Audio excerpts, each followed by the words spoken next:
Hello there again, YouTube. It's once again I, your gothic host with the most, Knox Burzum, back to bring you more blasphemous banter from beyond the grave and the stars and shit. Yeah, because we're talking about Lovecraftian horror after all. Tonight's first offering is, of course, Color Out of Space from 2019. Ours was the unrated edition. Hour and 51-minute runtime, but you won't really feel it because it's a really well-paced film.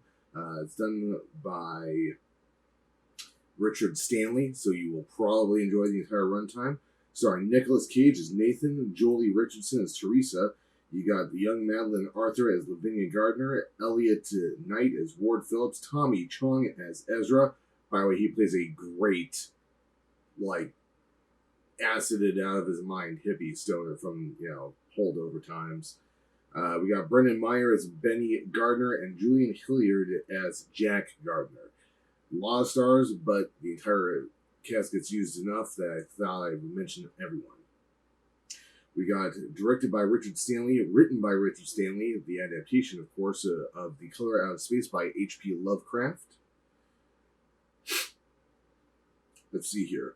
Parental Guide, Sex and Nudity, mild, which, yeah, mild. Violence and gore, fucking severe. Profanity, severe. F-bombs are dropped everywhere.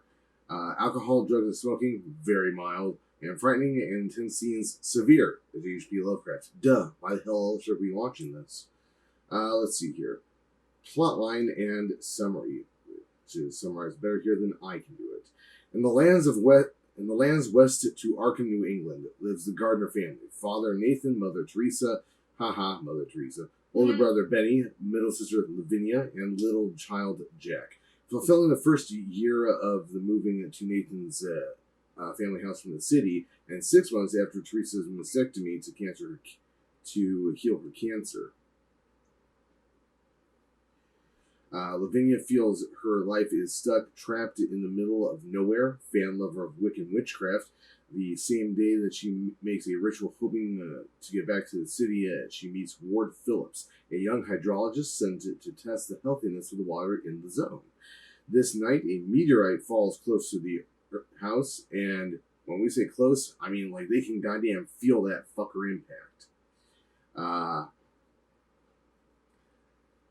Illuminating everything with a strange color. Looking for help, Nathan calls Mayor Tuma. I'm a Tuma. Anyway, and Sheriff Pierce with unsuccessful results, but Ward appears interested about everything going on there, accepting Nathan's advice to meet Ezra, the old hippie who lives close to them. However, the Gardner's family life soon turns into a nightmare. Nathan's body starts to be infected in the arms, and absent-minded Teresa cuts her own 2 fingers off while she is cutting carrots for dinner. While Nathan takes Teresa to the hospital, the other 3 feel the corrupt influence of the meteorite. Jack obsesses with the man in the well, quote-unquote, and he hears all the time, and Benny experiences memory loss by time dilation, and Lavinia feels her own body becoming ill, by the hour. At the same time, animals and plants in the vicinity mutate by the contact bathed with the color. When Nathan and Teresa return from the hospital, horror takes over the Gardners. A wave of color, literally a wave of physical color, hits Jack and Teresa to transform them into an unspeakable abomination called the Jarisa, according to the special effects, but at least. While Ward tries to save the Gardners, especially Lavinia, the situation gets out of control by a deranged Nathan, who takes after things with a gun, finally. Ward tries to save the Gardners, but is unable to. With time against him, can Ward find the way to save the day before the color destroys everything in its path? No, he cannot. That's the answer to that question. If you want to know, if that's all you want to know, and you want my personal opinion, I give this movie a solid 9, as does The Wife. It's solidly acted, it's incredibly well paced, it's super well edited, all of the effects in it are just perfect, and I don't think that there is a tremendously better way that you could pull off a story like this.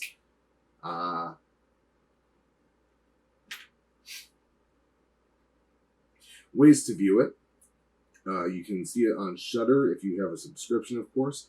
Amazon Video, you can rent it for $3.99, buy it for $6.99. AMC On Demand, rent for $5, buy it for $15. Holy shit. Apple TV, rent it for $4, buy it for $15. Google Play Movies, rent it for $3.99.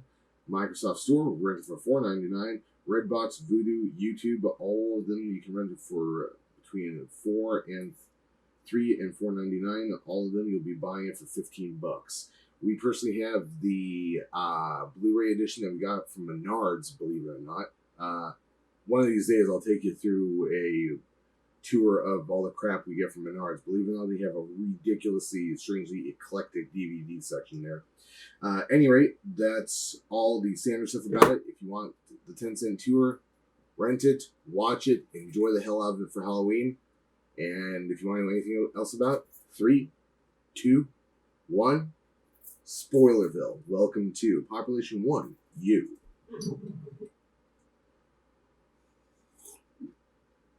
So anyone who's listened to or read the book, or the short story rather, the Color Out of Space, you're not going to get anything like magic out of this that's going to be out of place. It is a very true to story adaptation.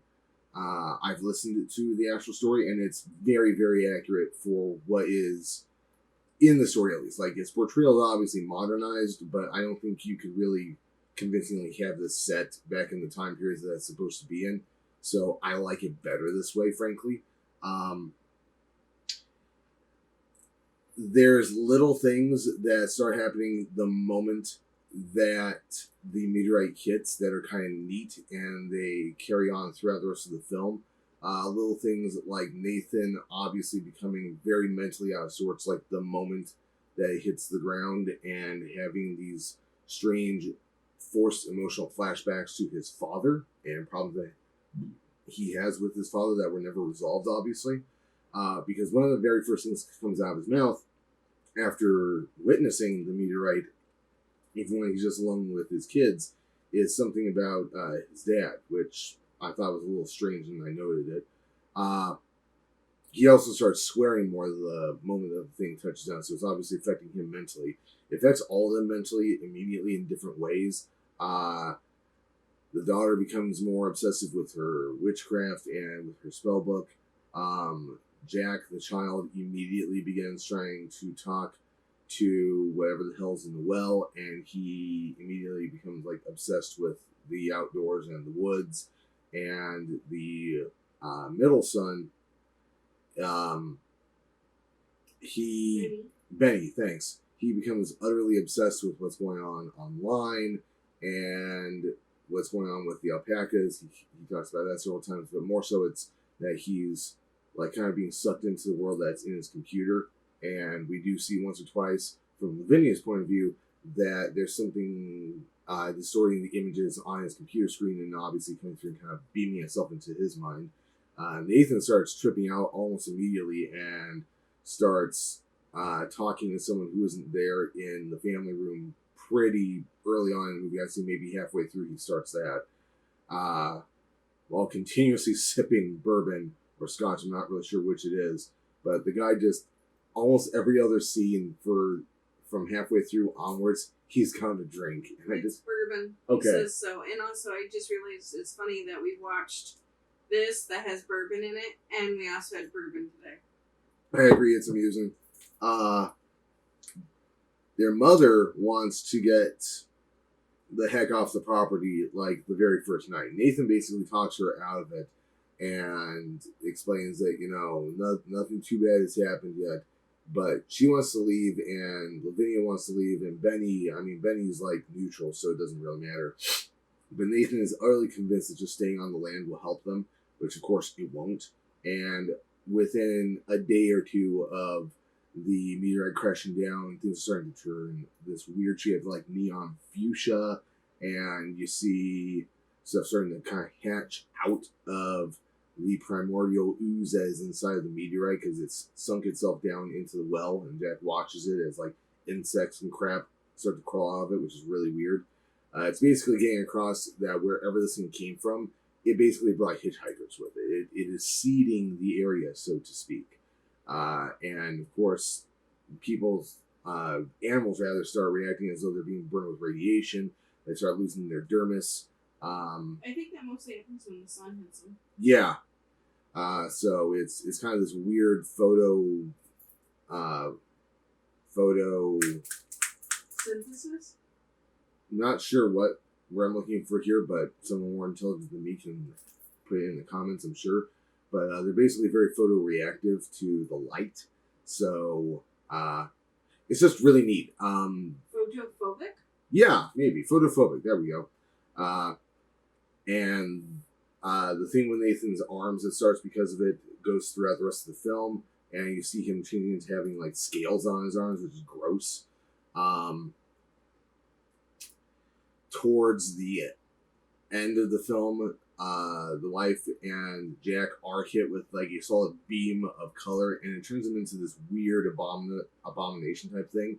That when you watch the behind the scenes, they actually had a 4-stage prosthetic sequencing designed for this whole like transformation from 2 different beings into one. It's this really neat thing.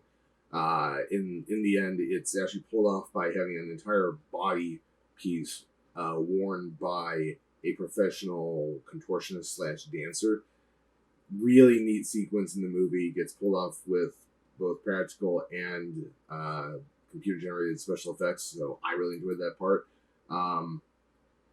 It's about the time that Nathan goes crazy and just decides to murder the shit out of everything. He blows the crap out of the alpacas, who at this point have turned into this weird abomination. That looks kind of like the flying spaghetti monster. Yeah, it really does. It looks a lot like the flying spaghetti monster, and they're like, there's no skin on them, and their eyes are bulging out of their skulls, and their teeth are, like fully exposed. Their jawbones are there, and their skin's just hanging off their skeletons. They've got this one gigantic body, and these heads are waving out of it. It's this grotesquerie. It's gorgeous, though. It's a great effect. Pulled off by a combination of miniatures and practical puppets, which is really kind of neat. Nathan blows the crap out of it with a double-barrel shotgun. Similar gun is used in the end, of course, to put his wife and his youngest son out of their misery. Ward comes back. He's the only one who hasn't been drinking the water towards the end of the movie. He's the only one left sane. He comes out to the property to try to get the family to leave and come with him, and he ends up witnessing the color absorbing Lavinia, basically dissolving her into a maelstrom, and it beams them to this to another planet somewhere else in the galaxy.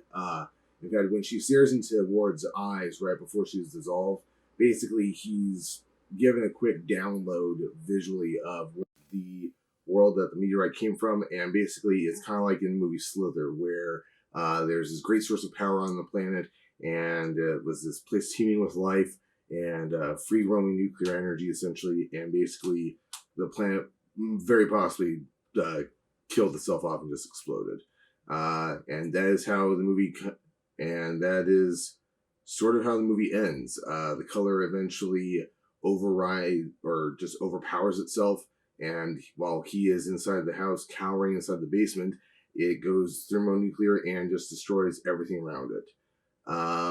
He is left, and it scorches everything around it, and he is left, and the town just kind of keeps on keeping on. So that is The Color Out of Space. I give it a 9. The wife gives it a 9. Enjoy it. Watch it. Have fun with it this Halloween. Peace, love, and heavy fucking metal, folks. Like, comment, subscribe. Bye.